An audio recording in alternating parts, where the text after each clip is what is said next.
What's up everyone, this is White Pointer bringing you a video version of one of my top 10 lists published on Game FAQs. This one is the top 10 origins of popular gaming slang, part 2. If you prefer to read this list rather than watch it, the link to the written version is in the description.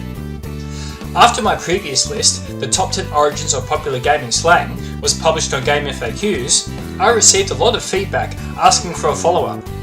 Well, your feedback has been heard, and so I present to you 10 more popular idioms and sayings that gamers use with the top 10 origins of popular gaming slang, part 2. If your favourite terms and phrases were not covered in the previous list, hopefully you'll find them here. Again, I've put a decent amount of research and work into this, so I hope you enjoy it. If you haven't yet, check out the original list before watching this one.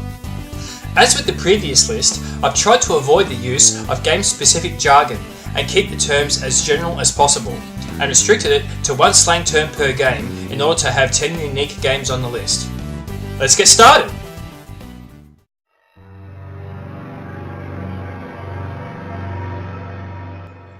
In gaming circles, it's popular to say a player has gone into beast mode if they are playing incredibly well and creaming their competition.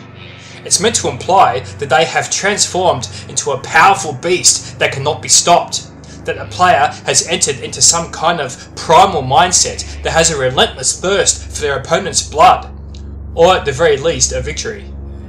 Back in the mid-90s, there were Transformers spin-off comics and a TV show called Beast Wars that featured the Transformers transforming not into vehicles but into animals, and when they transformed into their animal form, it was known as beast mode. This is often cited as a possible origin of the term. Predating Beast Wars though, video games once again reigned supreme as Altered Beast was released in the arcades in 1988. This well-known and beloved classic side-scrolling beat-em-up featured the playable character being able to gradually power up and transform into a beast with super abilities as they progressed through the game's levels. Each level had a different beast to morph into, including a werewolf, were-dragon, were-bear and were-tiger, that then allowed you to tackle the level's boss. This is most likely where the term beast mode originated, especially in the context of video games.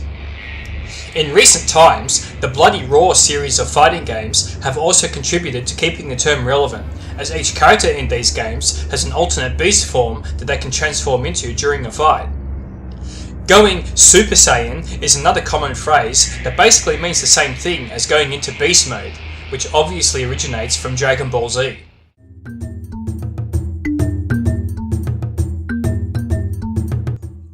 Gibs is a shorthand form of the word giblets, and is used to describe bits of body parts that are produced when someone dies in a video game, usually as a result of an explosion of some kind. In recent times, it can also be referred to what happens if you use an item or weapon that allows you to teleport, and you manage to teleport on top of an opponent, causing an instant kill called an insta-gib or a telefrag. The earliest game that seemed to have a feature like this was the 1988 arcade side-scrolling shooter Narc, where if you hit an enemy with a rocket launcher, they would explode into pieces. Some years later, Doom would also feature gibs if you destroyed an enemy with an explosive weapon that left their corpse as a pile of goo on the ground. However, 1994's Rise of the Triad came along and raised the bar significantly, as it was the first game to make the gibs fly through the air in all directions, even printing the phrase "ludicrous gibs" on the screen as it did so. This, in all likelihood, was the gamer's first exposure to the word gibs. In an interview with IGN in 2013, Wolfenstein and Doom co-creator John Romero credits Adrian Carmack, a former artist at id Software and no relation to John Carmack, as the man who first used and coined the word gibs. Since the invention of ragdoll physics, we've seen less emphasis on gibs, but they are slowly making a comeback as developers figure out new ways to make bodies break apart into little pieces.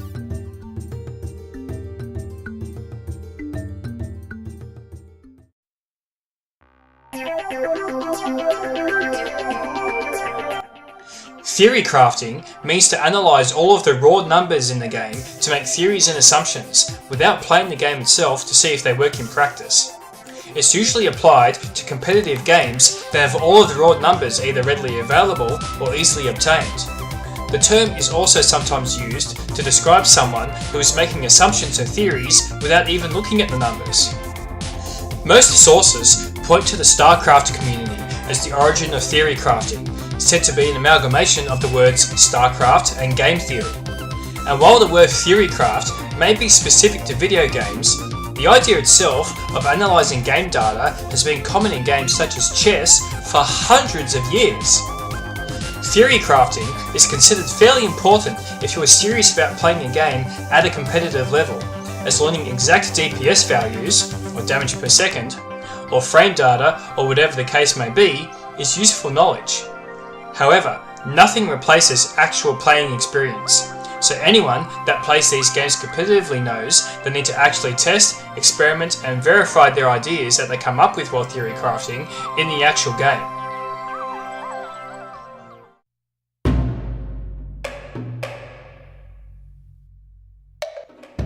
Buff and nerf are listed in this entry together because they go hand in hand like bees and honey. You can't have one without the other. Buff means to strengthen something in some way.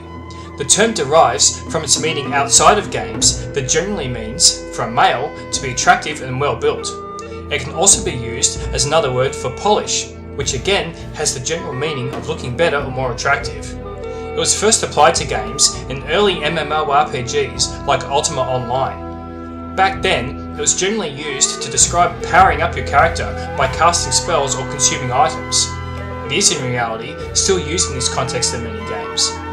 The usage of the term has naturally evolved into describing the act of strengthening something in a game that is intentionally done by the developers in a patch for the sake of balance. It's most commonly seen in competitive games like MOBAs, RTS, and fighting games. Nerf is the opposite of buff. Nerf means to weaken something in some way. Originally, in games like Ultima Online, this was called a debuff, and sometimes still is, but now is more commonly called a nerf. And yes, you are right in what you may be thinking. The term is derived from the popular brand of toy guns because the ammo they fire is soft and designed to not cause injury. Like buff, the term is used to describe deliberate balance decisions that developers make in patches to competitive games.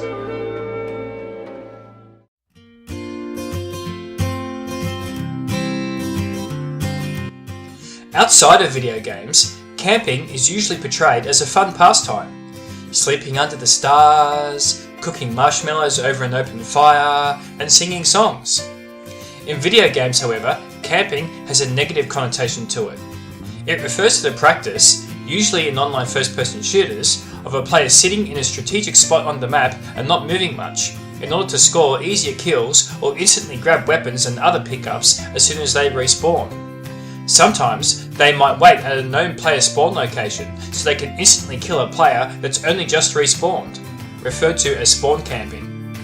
This playstyle is generally strongly discouraged by the majority of gamers, but you're always going to find campers in any such game. Camping has been around pretty much as long as multiplayer shooters have been around. The tactic most probably originated in Doom. However, due to how that game's mechanics worked, it wasn't generally all that effective, so nobody really cared much. The game that really cemented the tactic and created a negative vibe around it was almost definitely Quake. In Quake, weapon and power-up respawns were pretty frequent, so players could very effectively stay put in a certain section of the map and wait for opponents to come to them. The term is still used in modern first-person shooters, such as the Call of Duty and Battlefield series, and it still means the same thing. Although, in the context of those games, it's often referencing a player that is using a sniper rifle to get kills from a long distance away.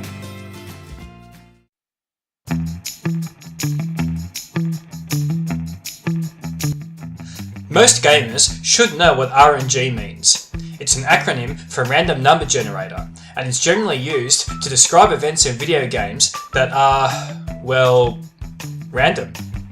Computers can't actually simply generate a random number out of the blue though, so most RNG is calculated with an algorithm that's usually based off some kind of internal timer, making the numbers pseudo-random. RNG can take many forms, from random item drops to determining when critical hits happen to enemy spawns. The existence of RNG in games caused gamers to coin the term RNGesus, who is a fictional deity that is said to control what numbers the game decides to spit out. If you anger it, then RNG will not be kind to you. but if you please it, then RNG will be favourable to you, at least according to gamer folklore. Nobody really knows exactly how to achieve either of those options though. The term RNGesus seems to trace back to a couple of games called NetHack and Angband, according to TV tropes, released in the late 80s. Both of these games are roguelike RPGs that possess random elements such as dungeon generation, a concept that was later used by many games, including Diablo, and unforgiving deaths. Being open source, both games have been continually updated and ported to many platforms by their communities over the years. The players of these games invented the term RNGesus, started by Angband's players and spread by NetHacks, and have tried many ways to please the random number god, but often end up cursing him instead.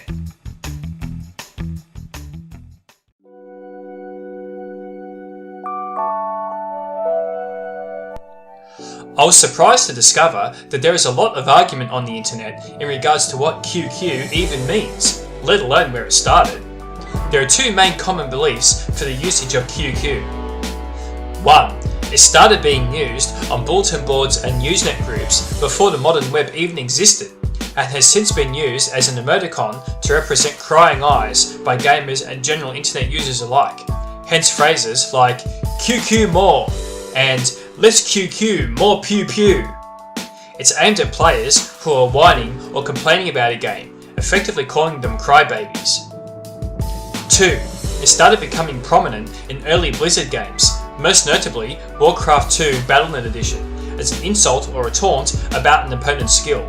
This was because the shortcut key combination to quit the game was Alt plus Q plus Q, so by telling someone to QQ, you were telling them that they were bad and should quit the game.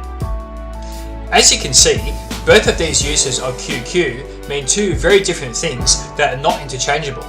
If you use it, the other party could easily be confused if they misconstrue the meaning you were intending. One originates from a video game and the other doesn't. Generally speaking, the first definition seems to be the more common in modern game culture, but that doesn't invalidate the second definition. Having said that though, if you throw out a QQ in this day and age, it will likely be interpreted by most players as the crying eyes, regardless of whether this was the original meaning.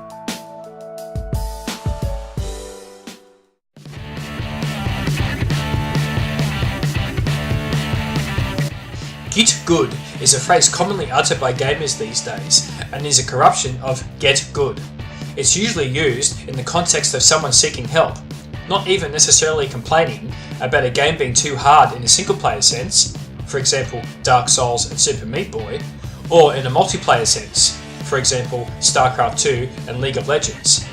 If someone on online forums, chat programs, or within the games themselves says that the game is too difficult or they can't win, a standard, somewhat smart-ass response by more experienced players that aren't even really interested in helping and just want to troll is get good. Who has run across this scenario before? Hey guys, I need some help beating this boss. Lol, get good, scrub. I'd say the majority of you. Demon Souls was released in 2009, and given this game's infamous difficulty, you may be forgiven for believing that this must have been where Git Good was first used.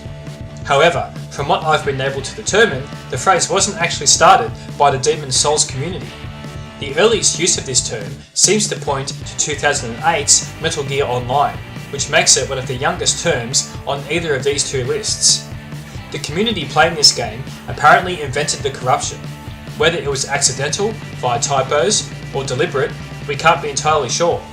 So it seems like we have a minority of the original players of Metal Gear Online to thank for this rather toxic response to someone seeking assistance that ultimately doesn't help any games community.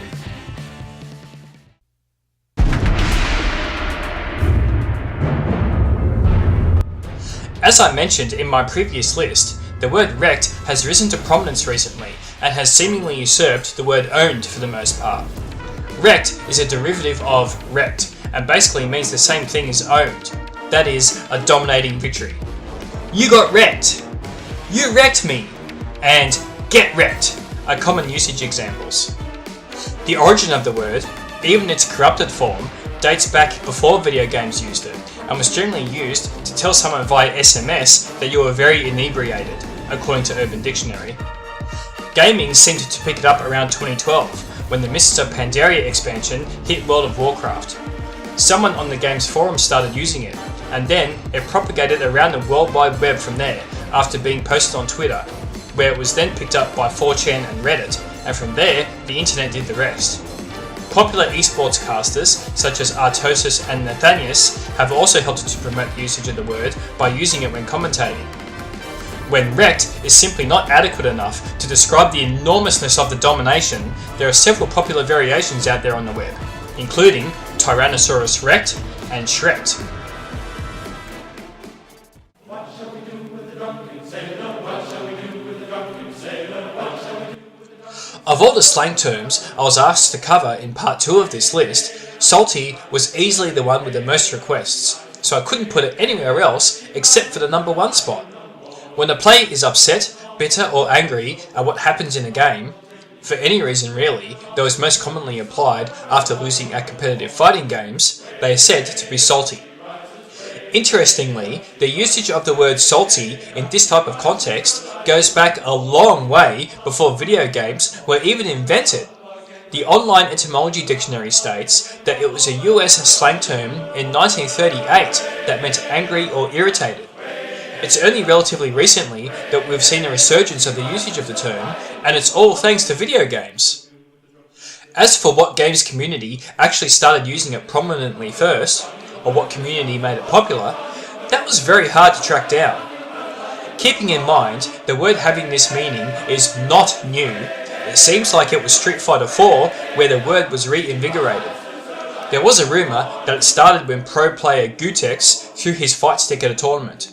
But this has been proven to have never happened, so stop spreading that rumour.